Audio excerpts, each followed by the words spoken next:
Welcome to the first episode of She's All Business. I'm Sophia, and I'm so excited to introduce you to our first guest, Puja Patel. She's going to talk to us about her life and how she made the transition from finance to styling to jewelry. Welcome, Puja. Hi, I'm so excited to be here. How do you feel about being the first guest on the podcast? I feel honored. I'm excited, kind of just the beginning of such a great journey for you. And I'm super excited to just kind of see where this goes. So, yeah. Puja and I have known each other for almost a year, over a year now. Yeah. She's definitely a big mentor in my life, so I'm super happy that she's here with us today.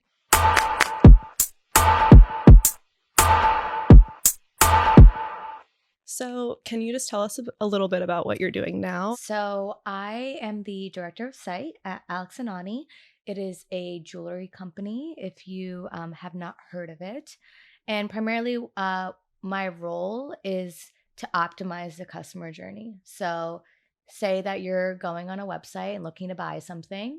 The second you click www.alexandani.com and go through the page and find whatever jewelry you like and add it to cart, that entire experience is kind of what I help dictate and optimize. It's kind of a great way to kind of use my creative side, but also a lot of my analytical side as well that we'll probably dive deeper into. But it's been great so far. That's so exciting. I'm really happy for you. So I really want to start kind of from the beginning, have the listeners hear about your story and just how you got to where you are now. So if you could tell us just a little bit about growing up, where you're from, and, family dynamics, like how they influenced your career path. So I grew up in Lawrenceville, New Jersey. I am the oldest of 4 kids, and I do have a twin sister as well. My parents are just very hardworking. My dad's an engineer, so science was such a big influence in my life. My parents, like most Indian immigrant parents, wanted their daughters to be doctors, but I knew from the beginning that I was just interested in something more creative. So my twin sister actually ended up being the doctor, and I kind of dove myself into business. Can you talk a little bit about, your college experience? You went for finance and supply chain management. Went to Rutgers Business School, finance, because to my dad, it was like, okay, if you're going to do business, this is the most stable. And you kind of need to know finance in every aspect of the world. Supply chain, because it was very different. It was kind of new and upcoming at the time that I was taking it. And it was actually more about how to get something to a customer, which I thought was really interesting, like how to get a product to a customer. And that's kind of why I chose both of those.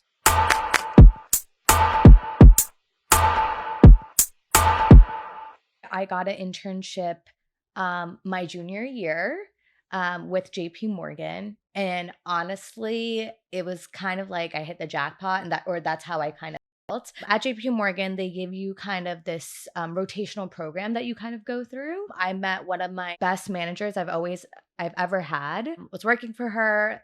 Her and another manager of mine would take me out into New York City to explore. Being that I didn't really explore New York City earlier than that, it felt like I was living in a New York Minute situation. I think that really set the standard of just women in business for me. They always supported me. They always thought about my opinion, but I learned so much from them about being super independent, not worrying so much about age as well, and having to tick boxes. So I just felt super supported at that job. And then I decided to come back full time. I was full time about 2 years. And that's how I had my first full time job. Did you think during this time, this is the path for you and this is what you wanted to do? Yeah, I think that the allure of just being super financially independent kind of faded away. And then I realized that I wanted to be a part of a startup. And that's kind of when everyone wanted to be part of a startup. When you're kind of stuck in the banking corporate world, it's super hard to kind of shift out of that. So I knew I didn't want to stay too long, because at the end of the day, I wanted to be in something that either I own my own company or I was a part of a super small team. Yeah, I feel like that's very valuable, like learning it very early on. Very valuable that you got it in your early 20s and were able to like move on from there and know like what your strengths were within that field. Every job should kind of teach you something, whether you love your work or not. But to me, what I learned was I didn't want to be in the corporate world, which was great. So now I could kind of pivot to the next thing.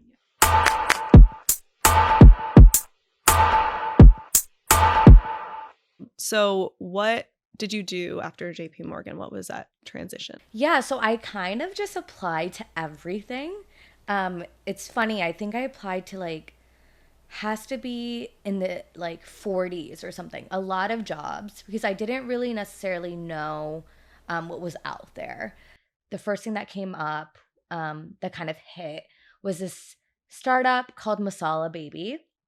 And it was a kids' clothing brand, a group of 5 people. CEO and founder was someone that had worked at big brands before, like Martha Stewart. And I actually just started out as like their head of ops. So it's very back end, very site related. But what I really enjoyed was the fact that I could see design happening within, our studio space that we were working out of. I'm Indian, and she was designing and importing product from India to the United States, which was really cool because I felt like I was going back to my roots. And I got to actually go to India and saw more of a business side to it.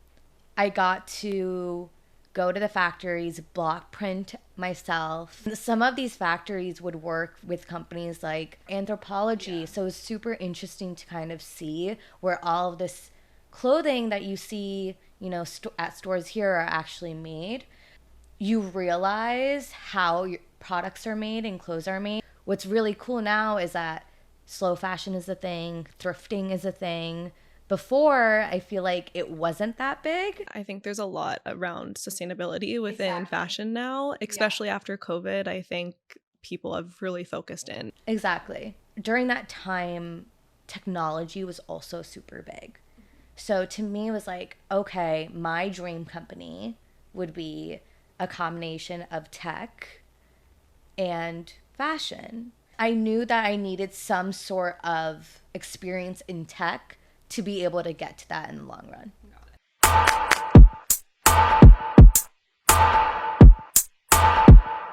So I ended up working in growth and strategy at Handy. And Handy is, if you think about the Uber for cleaning apps. So to me, I was like, okay, this is super interesting. Apps are the kind of the way of the future. Everyone's kind of on an app. Uber and Lyft had kind of just started maybe 2 or 3 years prior to that. So what you're learning is at the end of the day, how to get product, whatever product that is, to the customer, and understanding customer behavior and how to service someone. When I was at this company, I was like, okay, like I get it. It's me. I would use this. And that's what I really liked about it. Basically, what I did was I optimized kind of the customer experience when you would go on to the Handy app booking an Angie's List service. So for example, if you needed your carpets cleaned, I kind of did all of my research, became like a home. I don't even have a home, and I became an expert on owning a home. What that kind of taught me is that you can become an expert in really anything. You don't really have to go to school for it. You just have to like do so much research that you become an expert in it. And kind of faking it till you make it. I live by that. After Handy hit and COVID hit, there's something called like a 2 to 3 year itch. And I feel like some people get it, some people don't. And I realize like I'm a person that just gets it, and I have to like kind of reevaluate my life. And at that time, I was also planning my wedding. I've always loved fashion. It was a little harder to get into, but something I knew growing up was Indian fashion. And through Instagram, which was like amazing, I became an expert in Indian fashion. I would just save a bunch of stuff for myself. And the amount of hours that I've spent, you kind of realize like that's kind of like learning in itself. And that's all you're consuming and you're saving.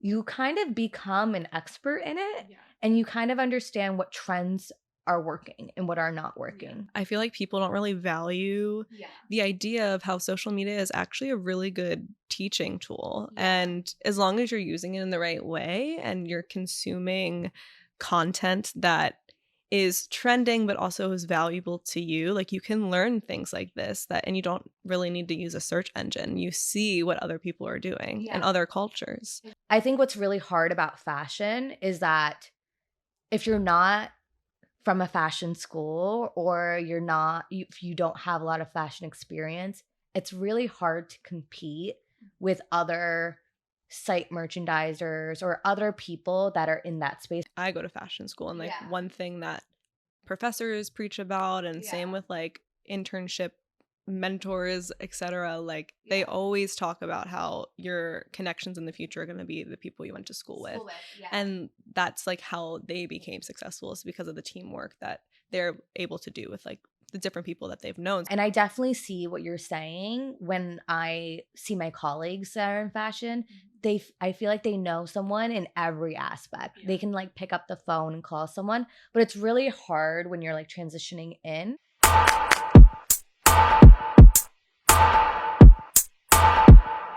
When I was looking at things to buy for my own wedding, I was like, okay, well, stylist, that's who I need to follow. So I followed every big Indian stylist, and just saw consistencies in what they were posting, right? This is trending. Wow, like why does this look so much better? Because of how she styles jewelry with it or accessories with it. And because of COVID, like I couldn't go to India. So I ended up just reaching out to these designers, and kind of the first bit of what styling is, which is you reaching out to a designer, them sending you a lookbook, you figuring out what you like, sourcing it, and getting it sent over to you. Kind of, I guess, going full circle. Because I was at Masala Baby, I wasn't so scared because I had been working with factories and working with overseas production, which I kind of understood. Like, this is how you produce something from scratch. And I learned that from the production team. So when it came to like producing my wedding outfit, I would ask certain questions I had picked up on. You never know like what skills and experiences that you go through that are going to really help you in your future. And like, little did you know that planning your wedding was really going to make you so even more obsessed with fashion and like really love the journey of it. You know, now after or around your wedding time, you became a stylist. So I focus more on bridal styling. So I'll kind of talk towards that. I would say it's kind of like the wedding planner for your outfits and what you're wearing. Pretend you're like a bride and you're coming to me. I would kind of ask you, how many events do you have? What are your fashion icons? Whose wedding did you really love? How do you want to feel? Are you going super elegant? Or are you going super trendy? And to me, one of the answers was like, I want to feel like parts of my wardrobe kind of are translated to my bridal wardrobe. So a stylist's job is basically to translate that and provide options for you for every event to really, help you feel your best self. Then you kind of have a conversation. It's almost like a negotiation to a certain degree of what are your top threes? Okay, for me, I think this would actually work the best because of what? Once we kind of decide on an outfit, then the stylist's job is to get you that outfit. When it comes to custom outfits, which are primarily what bridal outfits are, it can include measurements, making sure the fit is right. I mean, there'll be a tailor and designer there, but there's also a vision of tweaks that a kind of stylist does because they're looking at the overall vision of that bride in a venue. Like I'm in the stylist world. I know a lot about being a stylist, but I haven't really been in the bridal styling world. And I could just imagine how intense it could be, but like really hearing it and like understanding, like you're basically like the maid of honor of the outfits. Like basically, yeah. With them every step of the way. But when was the point where you decided to start Styled by Puja, which is your styling brand? Yeah, I think it was right after my wedding. And my husband actually was the first person that said, "You have so many things saved that you ended up, obviously, you can't buy everything. Why don't you just start posting it?" And that's what I did. I just went on Instagram and started posting. I love that your husband like Yeah. helped push you along, and it really goes to show that like you might not have any clients starting from nowhere as long Yeah. as you're passionate and like are trying to like share your vision, you'll get Yeah. somewhere, which is really really inspiring for Yeah. sure. Quickly, it kind of just got engagement. Like other people were liking what I was putting out.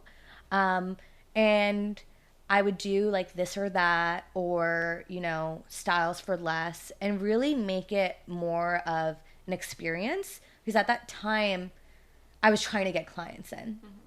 So it's not like I had many clients to post on my Instagram to show. But I was like, if you like what I'm posting, then we're aligned and let's start working together. So it was really organic in that sense. And then my wedding planner, which was kind of the biggest blessing, was she was like, "You're good at this," and started recommending me to her clients. I got to work with like amazing creatives within the team that I would have never been able to even be booked on the same job with. So I think it was kind of just like who you know. Yeah.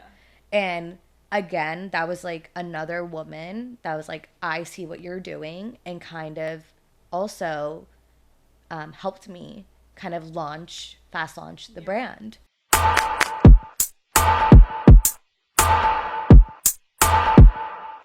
You started your own styling brand and then you were hired by a stylist, right? So, kind of goes back to connections. So, I was basically going to a bunch of designers for clients of myself. And Michaela Erlanger, who is the stylist that we're talking about, was also at one of these studios. And she had asked if someone knew a stylist. And I had a great relationship with the studio manager. And she recommended me. And to me, it was kind of like everything is coming together moment. And how long after you started your own? I would say it was probably a year and a half. So it took a little bit of time, but still pretty early on. So when she reached out, like I created a styling resume. I put how other jobs that I had actually made sense, or what skills I learned that could help me in the styling world. There were a lot of things that I didn't realize about the business, like how you could get an amazing client and also a really tough one, and how to navigate that situation. Because I didn't go to school for styling, I felt like I wanted some sort of like mentorship or someone else to work for. So you worked with Michaela for a little bit. How long was that? And who did you work with her? So I was helping Michaela with primarily her private clients and some celebrity clients as well. Lupita Common and Sarah J. Maas, the author. And do you remember any of the events that they were for? So Sarah, it was specifically for her book launch. And I loved actually working on that because... Yes, I mean, I worked on that. Yeah, you worked. I was like, wait. We worked on it together. Worked on it together, yes. It was so seamless and so fun. It was very fun. I really enjoyed it. I think she was a very kind person. And I feel like that was kind of her first thing with styling. So it was really, really interesting, at least for me as an intern at this point, that just seeing how people, like normal people, interact in the styling world. Because I feel like on my end, I was so used to celebrities and how they dealt with it. And I think that's a great call out, because people always say like styling must be so easy, but actually when you're styling someone that's not a celebrity, it's even harder because they think they want a stylist, like a bride or someone that's never had a stylist before, but they've always dressed themselves prior. And also celebrities have a whole team and so much experience where they know what they need to look good on a carpet or in front of paparazzi or whatever. But people that haven't had that experience yet they don't know what looks good on them, and they tend to be a little more insecure about it. I feel like you kind of have to understand that there's some insecurities there. There are certain features that they want to accentuate or not, but also kind of get like, what are they wearing day to day? So that way, when other people see them, it doesn't look like a completely different person. And what's really interesting to me is once you do style a celebrity client, I think that's like the best for business.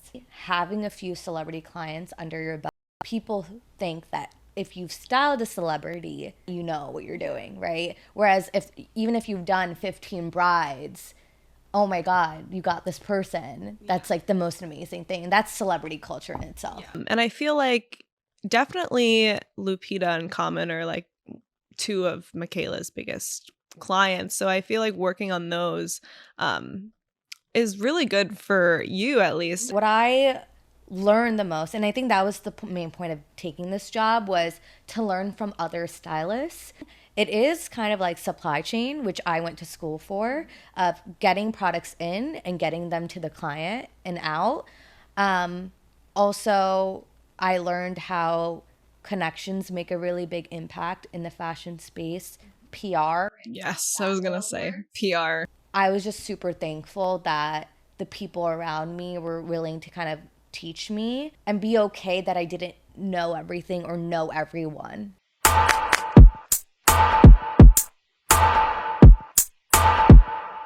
So let's move into your current job now, which is probably most important, right? Yeah. So you're at Alex and Ani. Tell me everything, the transition, how you brought skills from past jobs, your childhood, college to this job. Yeah. What I thought was most interesting about Alex and Ani was that I recognized the brand. I used to wear the brand in the jewelry. And to me, the role was less about website management, but it was also like rebranding and styling the website. So a lot of it is like assortment.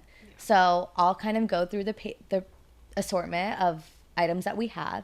And basically like I'm styling. So it's basically creating these styling capsule collections for thousands of people to shop from. Honestly, it's very similar to styling. I mean, it's like the step before meeting with the client that you did anyways as a stylist. And I think a lot of the job with Michaela was going onto all of these different websites and pulling product and basically creating my own mini website of selection. So how was the transition from solely fashion to the jewelry market? Before meeting Michaela, I actually thought I wanted to be in jewelry. Diamonds and jewelry are like, and I want to be in the diamond market. And getting into the diamond market might even be harder than the fashion space. But I was like, I want to be in jewelry. I want my own jewelry company. That's kind of what I was thinking. So when this opportunity came to me, I was like, okay, this is a great transition to if I ever wanted to own my own company in jewelry, this is what it takes. I went from every day being in the office to kind of a fully remote situation. It gave me a little bit more freedom. And I think that's kind of something I also realized with styling is that there's the glamour, but you're kind of always on call. Like you kind of have to be in person a majority of the time or in the office.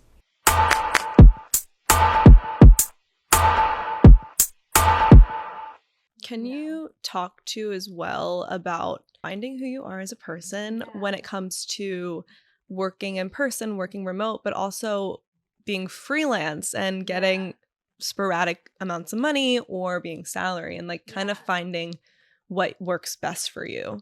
Yeah, I think you almost have to experience each one.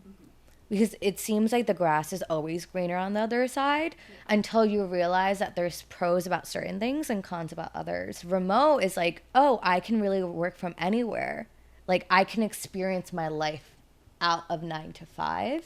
Whereas when you're freelance, your life is your 9 to 5 and more and more. Not even 9 to 5, like, I don't know, 8 a.m. to 10 p.m. every single day. You kind of have to figure out, and I would say is that don't be afraid to do one of each thing early on in your career so you realize which one is most important to you.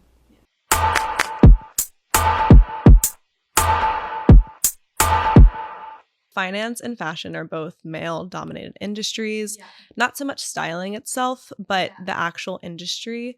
Have you experienced or have seen any struggles when it comes to being a woman in either of these industries? I think that I've always been blessed with amazing women mentors. I've always felt supported by them. I've always felt like I could go to them and they would talk to me about my life and career path. I know that my mentors, maybe that was not their experience. They had to break some sort of bias to get to where they were. Right now, the conversation about like what's acceptable in the workplace wasn't necessarily the case, a couple years ago. Times have definitely changed for sure. But it's kind of understanding each person's perspective and realizing your life is, you're living your own life, and every decision you make, the pros most times outweigh the cons. Same thing as like fake it till you make it, like you said before. Like it's really just, I feel like women have to do that a lot in any aspect of their life, and it pays off, and you can tell it does. And I mean, it's still a struggle every day, and it's never going to be perfect, but there's definitely has been a huge adjustment from like your mentors when they were starting out. So it's been an adjustment for sure. And you said all of your mentors were women? Yeah, which is kind of crazy. That's very rare. So I'm glad that you were able to have that experience.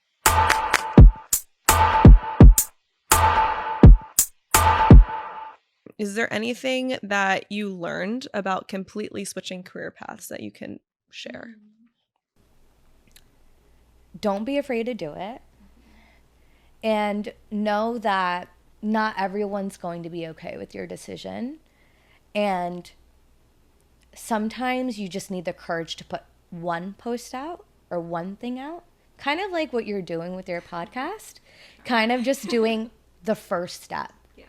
And even though it might not be everyone's cup of tea, at least you're doing something to change your life. I think I wanted to be an influencer at one point. I wanted to be a yoga teacher at one point. And I think what's been really awesome is like my friends have just supported me through each version of myself. And I just was like, you know what? I tried this, but I realized it actually doesn't make me happy. And I just moved on to the next thing. I think that getting caught up of spending so much time on something and it not working out, everything that you try is always going to teach you a lesson or give you a skill that you can use later. So it's okay that you told everyone that you wanted to be a yoga teacher. And after 3 months, you're like, I actually like going to classes, but I don't want to be teaching. So I think it's really great that you have so many supporters that are just supporting in any which way you want. And I think a big thing, I mean, this podcast is mostly for high school, college, 20-year-old women, and finding the right people to surround you is something that we all struggle with and don't even realize that the people we have around us might not even be the people that we should have around us. Having a good support system will really help push whatever you want to do farther. And I mean, I know for me, like I came up with this idea like 2 weeks ago and I was just like, I'm going to do it. Here we are. And I'm like, I'm going to do it because this is something I want to do. And and also like I know people that like have switched career paths that are like in their 20s. Like this one person I did an internship with, he started out in entertainment media, like in LA. And then at 27, he decided he wanted to be a fashion designer and started taking internships again. And it's like, you can start over and that's okay. And there's no like real age where you have to start something. I always kind of think is you don't have to tell everyone right away. You can kind of make it a surprise or do it for yourself. I remember when I wanted to be a stylist, I was like, That's kind of pretentious of me to say that, like, I have good style, you know? I remember asking my sister, and she's like, oh my God, I've been telling you, like, you're my personal shop. Like, you just need that one person, and then you post it and you don't think about it. And what's the best thing is that you took the courage and the step to do something different than other people.